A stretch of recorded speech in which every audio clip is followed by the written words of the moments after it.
He didn't raise his voice. He didn't ask where I'd go or how I'd finish school or if I had enough money for gas.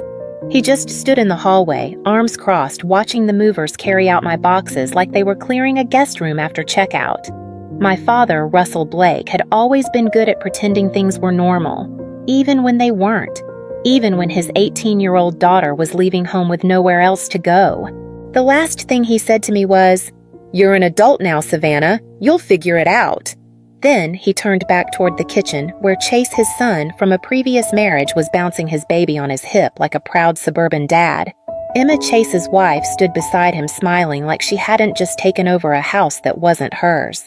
The room that used to be mine, the one my mother painted soft gray before she got too sick to hold a brush, was now a nursery. The mural of clouds we once taped up together had been covered with vinyl stars. My name was gone from the door. In its place, a wooden sign that read, "Logan's Room." That's the baby's name. Logan, my half-brother's son. They said the guest room wasn't big enough for a crib, so they cleared out mine instead. I didn't argue. Not then, not anymore.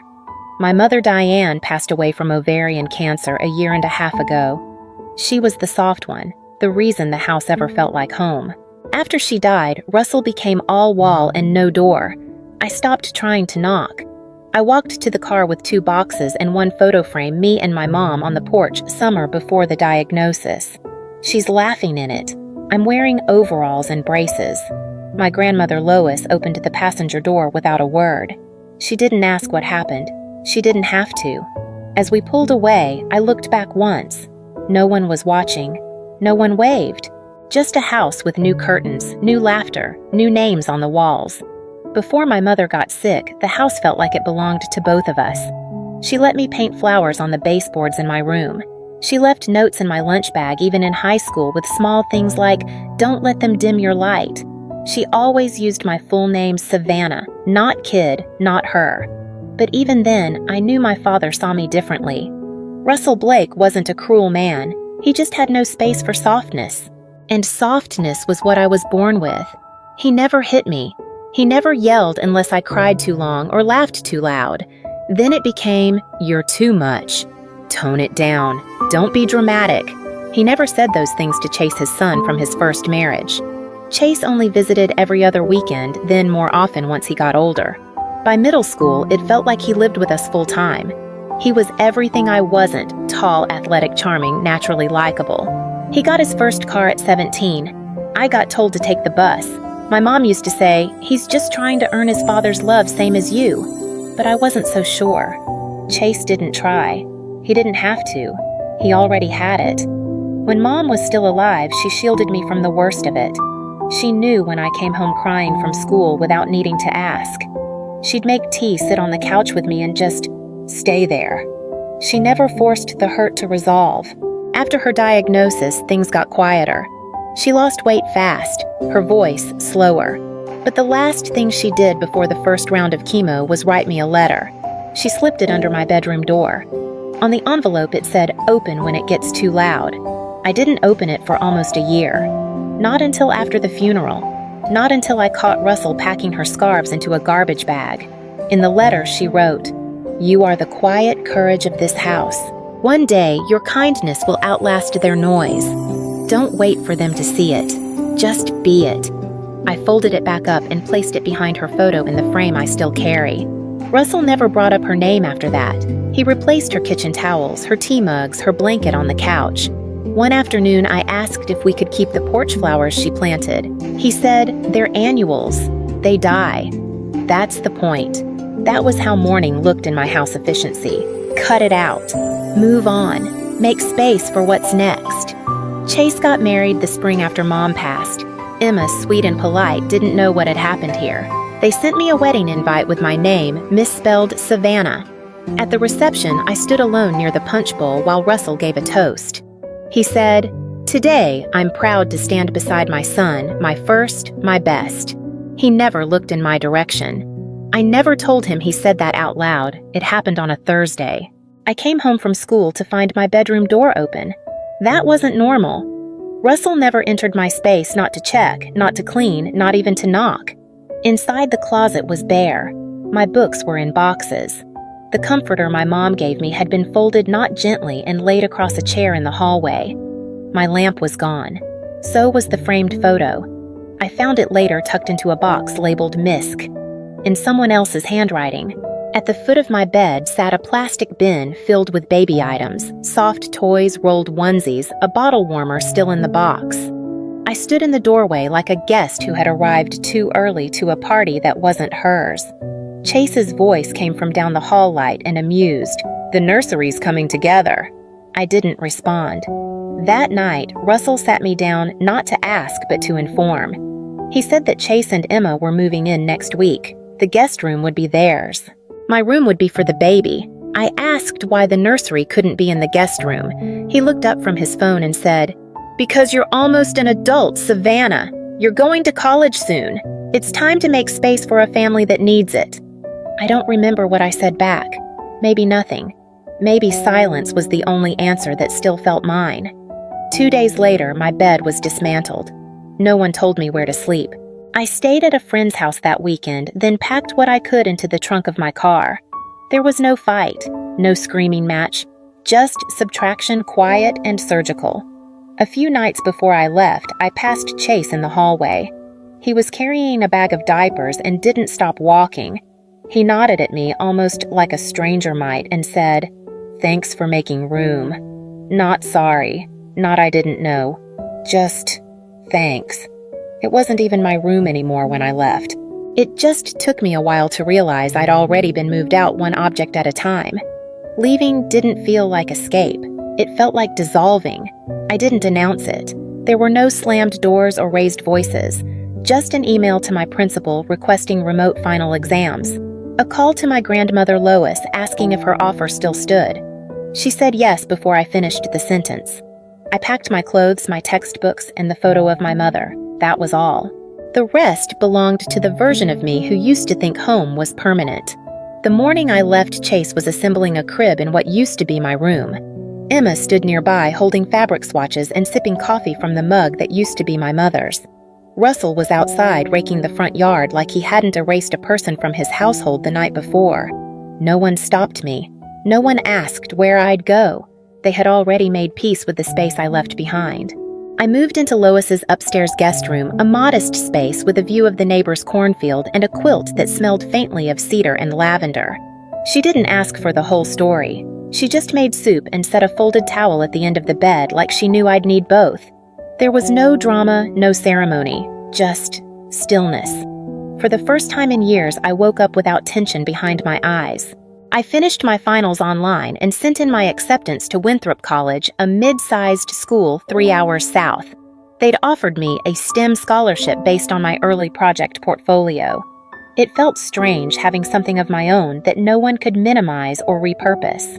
I found a part-time job at a bakery in town early mornings, the smell of yeast and cinnamon small talk with regulars who called me sweetheart without knowing anything about me. Most nights I studied at the kitchen table with Lois humming in the next room and the television low in the background. I kept the photo frame on the windowsill. It caught the morning light in a way I hadn't seen before, like she was still watching from a distance, quietly reminding me that gentleness wasn't weakness and that silence didn't mean defeat. I didn't block their numbers. I didn't need to. No one called. I didn't disappear to punish them. I disappeared because I finally knew how to live without being seen. It had been 9 months since I'd walked out of that house. Long enough to grow new habits, new silences. Long enough to stop checking my phone even accidentally. So when the knock came on a Saturday afternoon in late spring, I didn't expect it to be them. I had just finished sweeping the porch when I saw the car.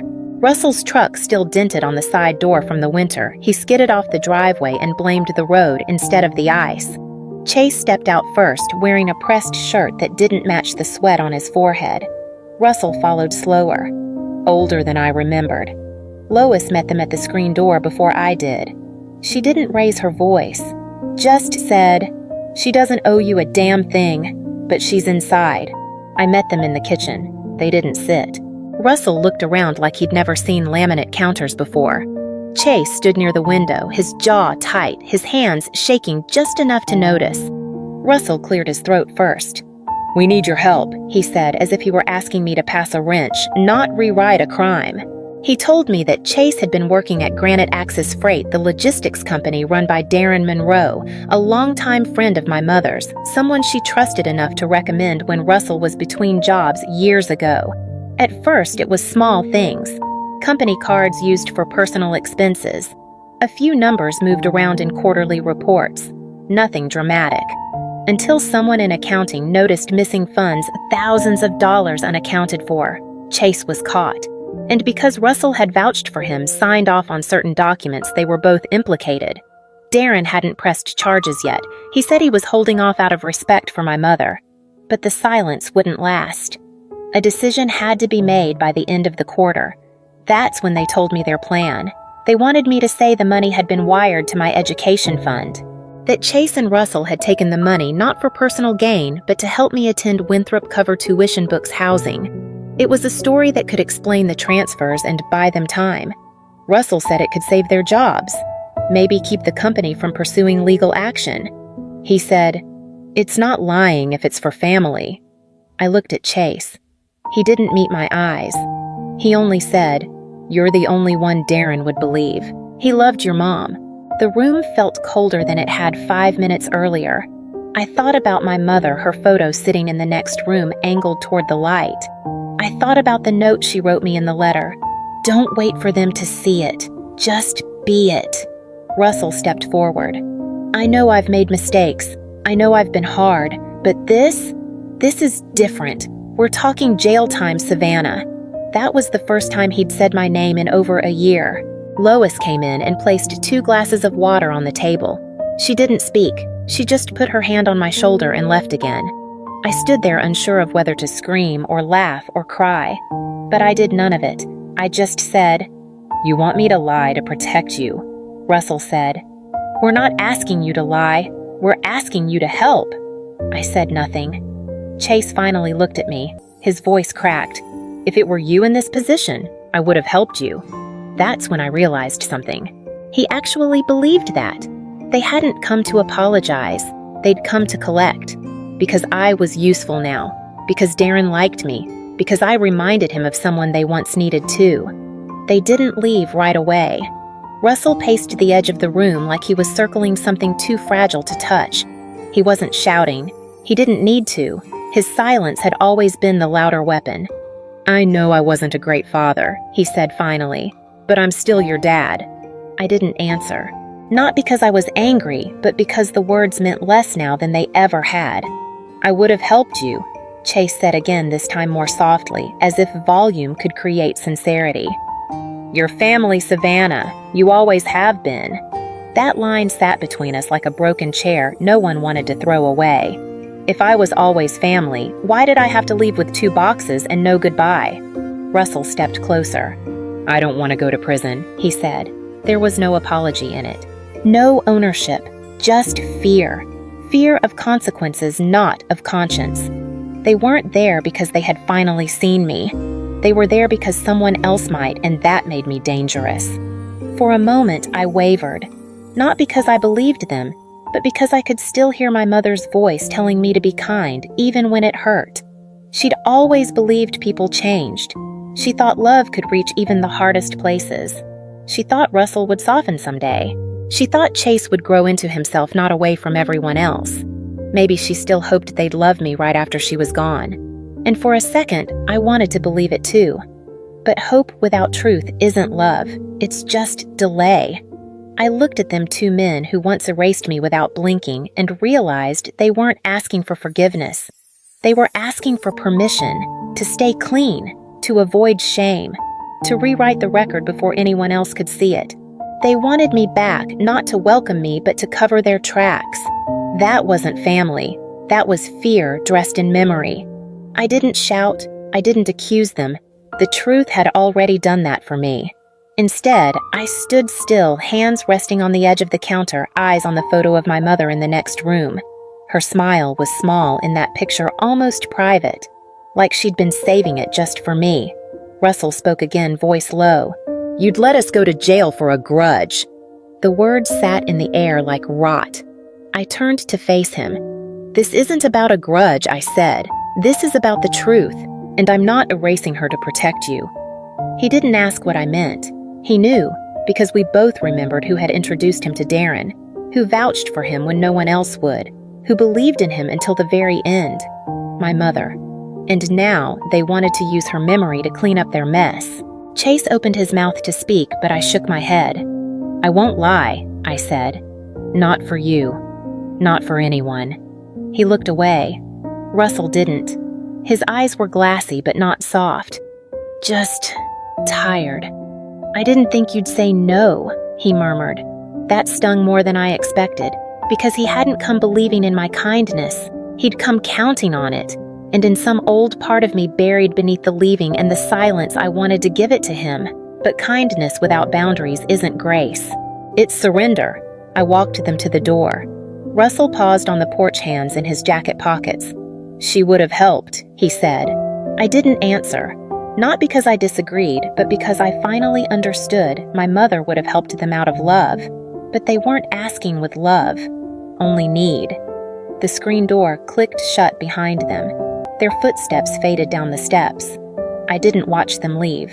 I went back inside and stood in the doorway of the guest room. The light from the window hit the photo frame just right. I was there. They just lived easier when I disappeared. 3 weeks later, I moved into my dorm at Winthrop. Lois helped me carry my boxes, mostly books, a kettle, a soft blanket that had once belonged to my mother. We didn't say much. She knew how to leave space without filling it.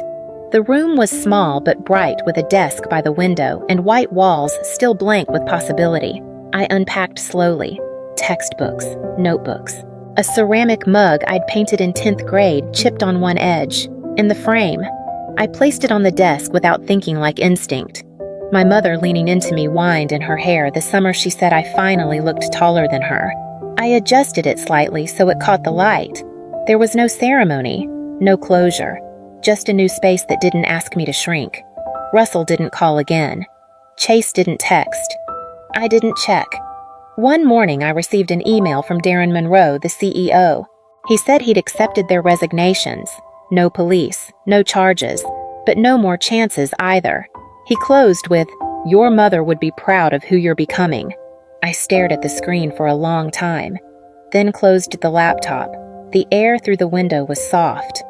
Not warm, not cold, just enough. I sat on the edge of the bed and let it touch my face. No applause, no apology, just stillness. The photo stayed there quiet, full of light. I didn't leave a forwarding address. I signed my name on the dorm registry. Full name, no middle initial, no note, no explanation.